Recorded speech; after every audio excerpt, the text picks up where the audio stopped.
जय भवानी जय शिवराय. छत्रपती शिवाजी महाराज, महाराणा प्रताप आणि राजमाता जिजाऊ मासाव्यांना मुजरा करून मी व्याख्याता प्राचार्य दादासाहेब कोरेकर पवार आज पवार घराण्यातील एक कन्या हजबदे पवार यांचा विवाह मेवाडचे प्रसिद्ध महाराणा प्रताप यांच्याशी झाला. पवार घराणे हे अबुगडमधून बाहेर पडलं आणि अबुगडमधून बाहेर पडल्यानंतर त्याच्या अनेक शाखा झाल्या. उत्तर हिंदुस्थानमध्ये सर्व भागामध्ये आपल्याला हे पवार घराणं राजपूत म्हणूनच ओळखलं जातं. महाराष्ट्रामध्ये पुढे मोगलांच्या आक्रमणानंतर आणि अल्लाउद्दीन खिलजीच्या आक्रमणानंतर दक्षिणेकडे पवार घराण्याचे अनेक वीर आले आणि त्यांनी स्वराज्यामध्ये आपलं स्थान निर्माण केलं.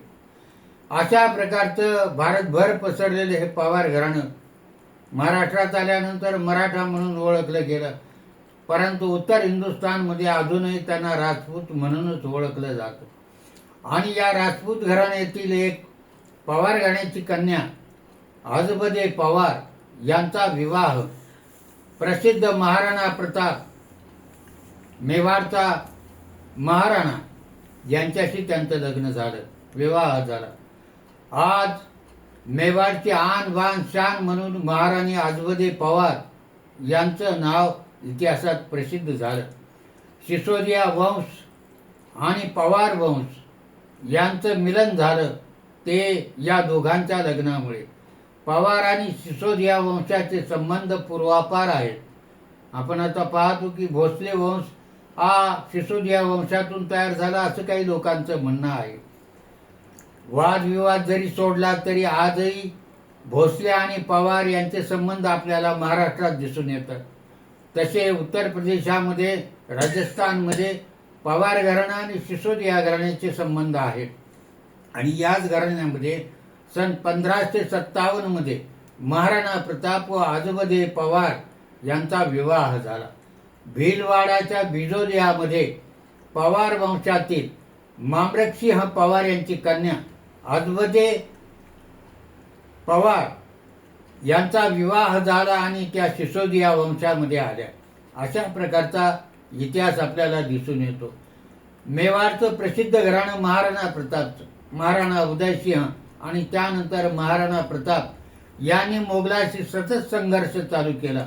प्रसंगी राजमहाल सोडावे लागले तरी सुद्धा त्यांनी आपला स्वाभिमान पडू दिला नाही. बिजोलियाच्या शाही महालामध्ये राणा प्रताप वाजत गाजत आले आणि तिथे एक पद्धत आहे की लग्न मंडपात जाण्यापूर्वी एक तोरण बांधलं जातं. ते तोरण त्या नवरदेवानं तोडलं पाहिजे म्हणजे त्याची शक्ती कळते. आणि महाराणा प्रताप ते एवढे पराक्रमी होते की तलवारीच्या एका घावातच ते तोरण तुटलं गेलं आणि वाजत गाजत ते मंडपामध्ये आले आणि या मंडपामध्ये प्रवेश करून पुढे त्यांचं तिथं राजेशाही थाटात लग्न झालं. तर मेवाडपासून तर भिलवाडापर्यंत ही वरात आली आणि दोन्ही प्रसिद्ध अशी घराणी होती. पवार घराणं आणि महाराणा प्रतापचं सिसोदिया घराणं. तेव्हा अशा प्रकारची हे महाराणी झाली. त्यावेळेला त्यांचं वय केवळ 15 वर्षाचं होतं. महाराणा प्रतापच्या या प्रथम पत्नी, महाराणा प्रतापचं लग्न झालं तेव्हा ते 17 वर्षाचे होते आणि महाराणी झाल्या तेव्हा त्यांचं वय 15 वर्षाचं होतं. अशा प्रकारे हे एक उत्तम युगल किंवा पती पत्नी म्हणून इतिहासामध्ये प्रसिद्ध झाले. सांगायला हरकत नाही.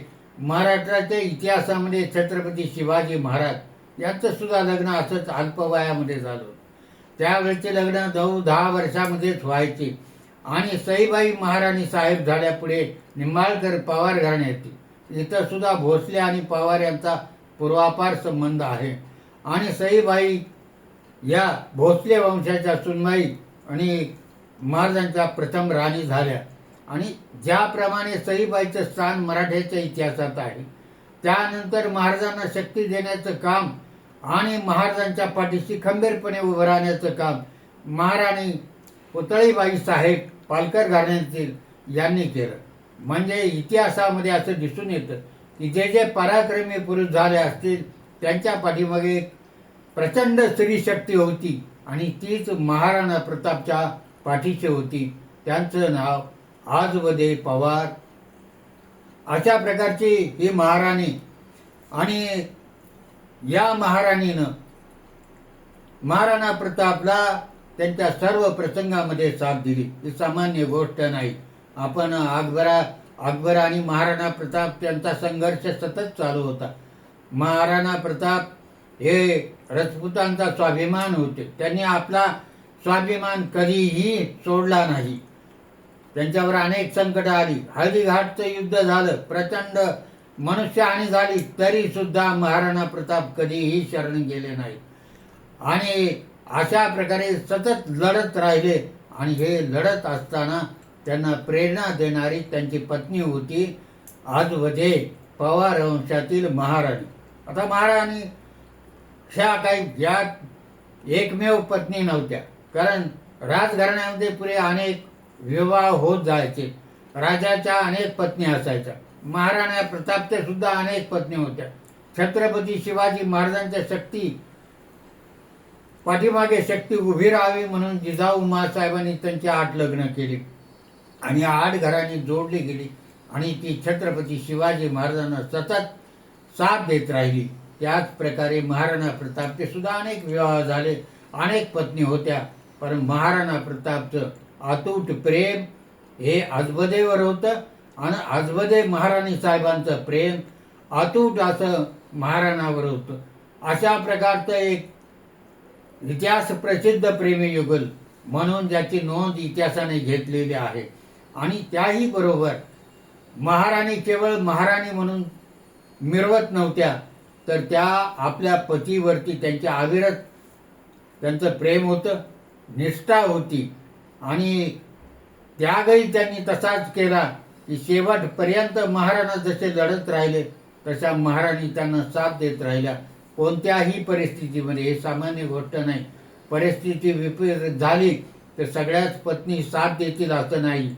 परंतु महाराणाला पुढे अकबराची झुंज देताना जेव्हा महाल सोडावा लागला, त्यांनी जंगलाचा आश्रय घेतला, तरी सुद्धा महाराणी त्यांच्याबरोबर जंगलामध्ये गेल्या आणि असेल त्या परिस्थिती तोंड देत आपल्या पतीला त्यांनी सतत प्रेरणा दिली. माघार घ्यायची नाही अशी सतत त्या आपल्या पतीला प्रेरणा देत होत्या. म्हणजे त्या काळामध्ये सगळे राजपूत राजे शरण गेले होते अकबराला, ज्यांनी आपला स्वाभिमान सोडून अकबराच्या झेंड्याखाली जे जमा झाले ते महाराणा प्रतापला अजिबात मान्य नव्हतं. मेवाडचं घराणं त्यानं कधीही शरण गेलं नाही, महाराणाही नाही. आणि महाराणा प्रतापच्या नंतर आजबदे पवार पासून महाराणाला जो मुलगा झाला त्याचं नाव राणा अमरसिंह. हे महाराणा प्रतापच्या वंशाचे उत्तराधिकारी होते. त्यांचा जन्म 1559 साली झाला आणि महाराणा प्रतापच्या नंतर सुद्धा महाराणा अमरसिंहाने हा लढा चालू ठेवला असं सांगितलं जातं की हळदीघाटचं युद्ध झालं. या युद्धामध्ये महाराणाने अतुल पराक्रम केला. फेकलेला भाला मानसिंह अकबराचा सेनापती थोडक्यात वाचला. त्यांनी माहुताने हत्ती वळवला आणि म्हणून मानसिंह राजा, जयपूरचा राजा, अकबराचा सेनापती हा थोडक्यात वाचला. आणि त्याचबरोबर एक प्रचंड ताकदवान असा योद्धा अकबराचा, बहलूल खान त्याचं नाव, 7.5 फुटापेक्षा जास्त त्याची उंची, हत्तीसारखं त्याचं वजन, महाराणावर चालून आला आणि महाराणा आणि त्या दोघांचं तुंबळ युद्ध सुरू झालं. महाराणाने त्याला थोडा वेळ खेळवला आणि तलवारीच्या एकाच घावामध्ये बहलोल खानाला त्यांनी वाच चिरला घोड्यासहित. म्हणजे त्याला तर चिरला पण ती शमशेर घोड्यापर्यंत आली आणि घोड्याचेही 2 तुकडे झाले. अशा प्रकारचा पराक्रमी पती हा आजबदे पवारांचा महाराणीचा होता. त्यांना त्याचा नेहमी अभिमान वाटायचा. आणि अशा प्रकारे युद्ध हारले किंवा जिंकले तरी सुद्धा त्यांच्या स्वागताला महाराणी कायम उभ्या असायच्या. आणि पुढे एक छोटीशी जखम त्यांना हळदीघाटाच्या युद्धानंतर महाराणीला झाली आणि त्या जखमेने 1591 मध्ये 48व्या वर्षी महाराणीचं निधन झालं. अर्थात महाराणा प्रतापच्या त्या काही एकमेव राणी नव्हत्या, अनेक राणी होत्या, पण पवार वंशातील ही राणी आणि जिने अतूट प्रेम महाराणावर केलं, अतूट निष्ठा दाखवली, ही त्यांची प्रेरणा होती, महाराणाची शक्ती होती आणि साक्षात देवता स्वरूप जिचं वर्णन करावं अशा प्रकारची पवित्र अशी महाराणी जिने या जगाचा निरोप घेतला सन 1591 48व्या वर्षी.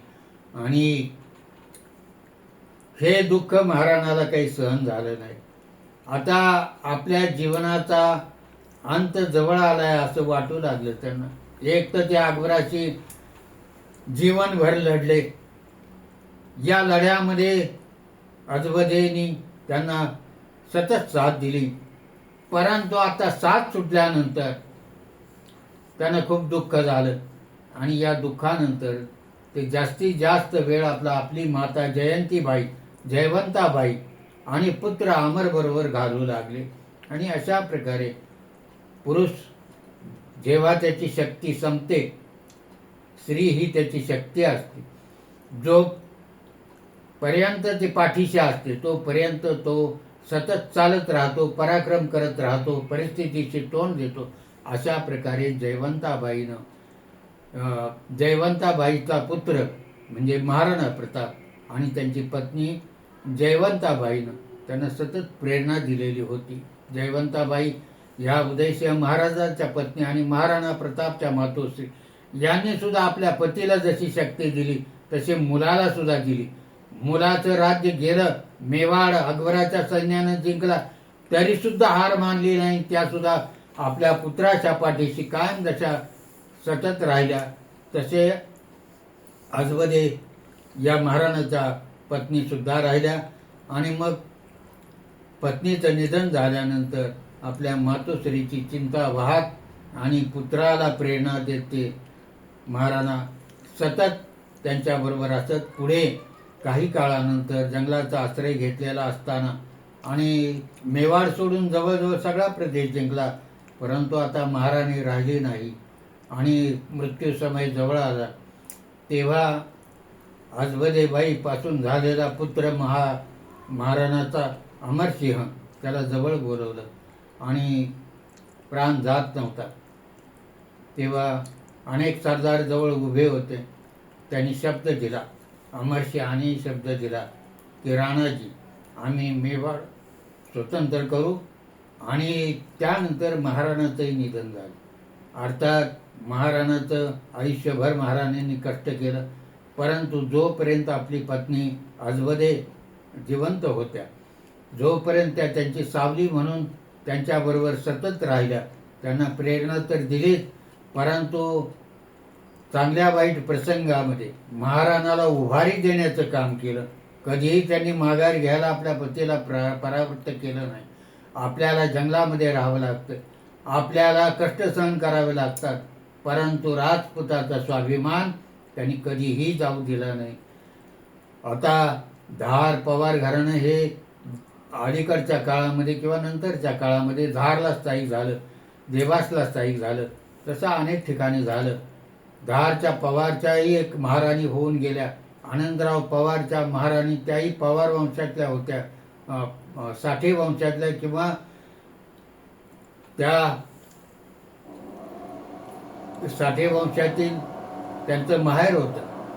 आणि त्यांनी सुद्धा मैनाबाई पवार त्यांचं नाव, त्यांनी सुद्धा आपल्या पतीला साथ दिली. तेव्हा जेव्हा अशी एखादी पत्नी आपल्या पतीला साथ देते, ते सामान्य संसारात असो किंवा राजकारणात असो, त्याच वेळेला त्या पुरुषाला उभारी येते.